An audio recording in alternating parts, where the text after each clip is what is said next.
Biasanya kalau orang review handphone pasti yang dibahas pertama tuh desainnya dulu ya. Sama kok, gue juga akan bahas pertama kali desain dari Nokia N8 ini. Kalau kita lihat desainnya ini mungil ya. Ini ukurannya hanya 3,5 inch. Dan untuk jidat, mungkin ini jidat ya sebutannya ya, atau dagunya ini masih tebal banget.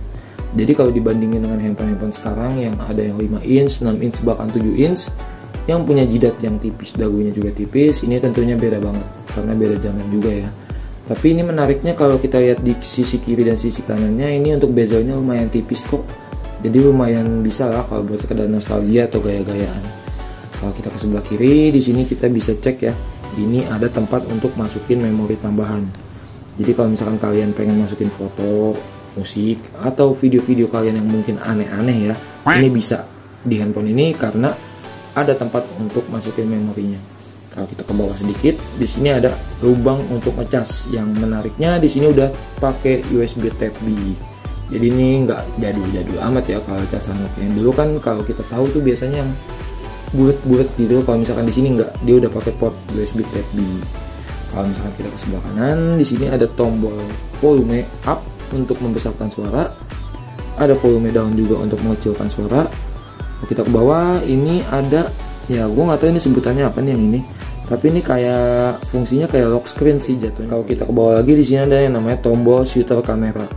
Tombol ini berfungsi banget kalau kalian pengen foto-foto. Jadi kalian nggak harus mencet di layarnya. Kalau misalkan pakai ini, kalian udah kayak pakai kamera pocket sih jatuhnya. Jadi untuk pengoperasiannya nanti kalian tinggal gini aja. Ini foto, ini untuk cekreknya ini tinggal diklik aja.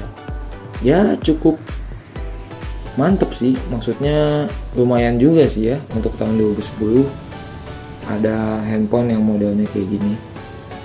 Nah itu untuk desainnya, bagian depan dan samping. Sekarang kita coba ke bagian belakang. Kalau untuk bagian belakangnya di sini kebetulan polos ya. Kalau misalkan di sini kita lihat, di sini ada tulisan Nokia N series. Ini ada lensanya juga yang dibangga-banggakan oleh Nokia pada saat itu, yaitu lensa Carl Zeiss. Untuk hasilnya gue udah coba dan cukup lumayan ya. Kalau kita coba compare dengan handphone-handphone keluaran baru, seenggaknya ini masih bisa sedikit bersaing lah, walaupun di kamera ya, bukan di video. Kalau misalkan flashnya di sini juga yang salah satu bagian yang banyak dicari orang, karena ini bukan flash biasa tapi ini xenon flash. Xenon flash itu kayak apa? Mungkin gue nggak bisa jelasin secara teori ya, tapi nanti akan gue coba kasih lihat hasilnya kayak gimana. Sekarang kita coba untuk nyalain handphonenya dulu. Untuk tombol powernya ada di sini. Tapi karena ini handphone yang udah lumayan jadul ya, jadi ini agak ringkih juga untuk tombol powernya, makanya tombol powernya udah copot. Jadi kalau kalian pengen nyalain, kalian coba pakai kuku kalian yang panjang. Nah kalau kuku kalian nggak panjang, terpaksa kalian coba colok pakai kawat kek, besi kek, kayu kek, pensil kek, pulpen kek, peniti kek, apapun itu yang penting bisa dipakai buat nyodok-nyodok. Ini tampilan depan atau tampilan awal dari Nokia N8. Tampilannya mungkin kalau bagi kalian yang udah berumur atau umurnya gak jauh beda sama gue, mungkin ini sedikit nostalgia ya, dengan UI seperti ini yang simple banget. Kalau misalkan kita coba yang masuk ke menu, di sini menunya juga standar-standar aja ya. Di sini ada pesan, ada kontak, ada kalender, galeri, pemutar musik, kamera, video, kios.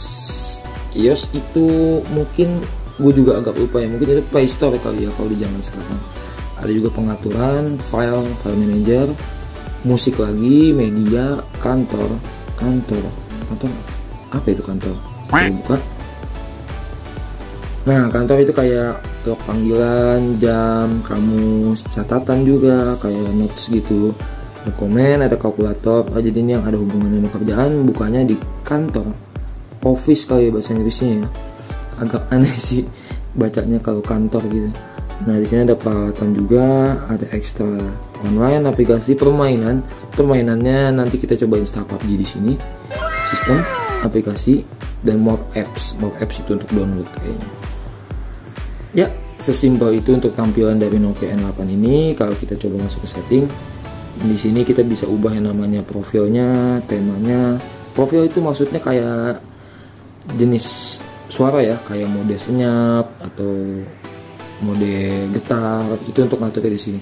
Kalau untuk tema ya, untuk ngatur tema-tema ataupun ini, kalau kita bosen dengan wallpaper atau tema yang kayak gini, kita bisa ganti di situ. Konektivitas, untuk konektivitas itu sendiri di sini sudah bisa pakai WiFi ya. Jadi kalau misalkan kalian ingin YouTubean, browsing, internetan, bebas, karena di sini udah pakai WiFi. Tapi jangan harap YouTube-nya itu bisa smooth kayak sekarang ya, karena gue udah coba untuk buka YouTube pakai handphone ini, lama ya. Untuk connect-nya itu lumayan lama dan berat dan kayak dipaksain gitu jatuhnya ya. Jadi mungkin ini nggak bisa sih kalau untuk dipakai untuk mobilitas sehari-hari. Terakhir, gue akan bahas kameranya. Kameranya juga simple aja ya. Nih, kalau kita masuk ke kamera, di sini kita akan ada menu-menu seperti ini untuk flash-nya, mau dibikin auto atau mata merah. Maksudnya mata merah, kalau misalkan kita foto kan suka tuh kalau dipakai flash, mata kita jadi kayak kucing.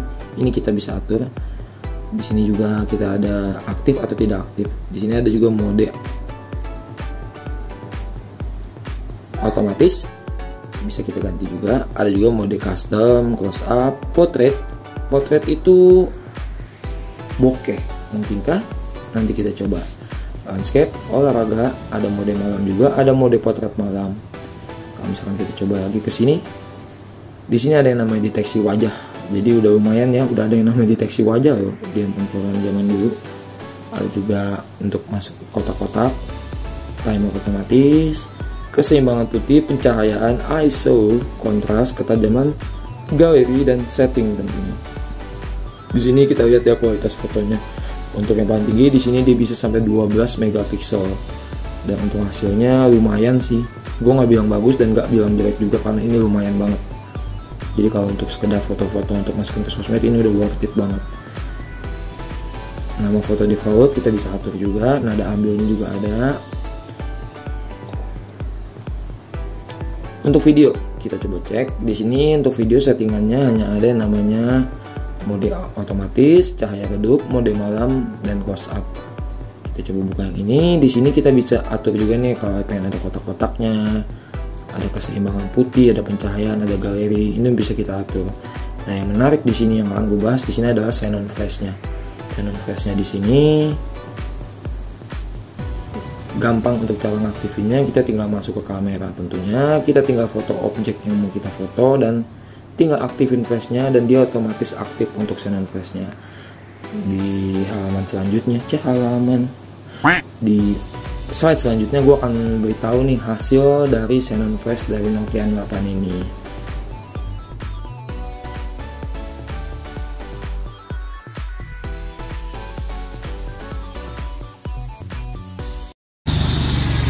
Ini hasil video dari Nokia N8. Kalau untuk kamera depannya nggak usah dites ya.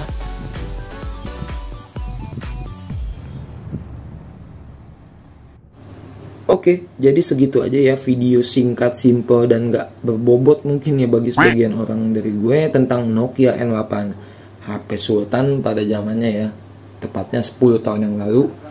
Yang mungkin kalian yang pernah pakai ini, kalian mungkin udah nikah, udah punya anak, atau mungkin kalian masih jomblo kayak gue. Oke, kalau suka video ini kalian boleh like video ini, kalau nggak suka kalian boleh banget untuk dislike video ini. Terakhir, see you, thanks, bye.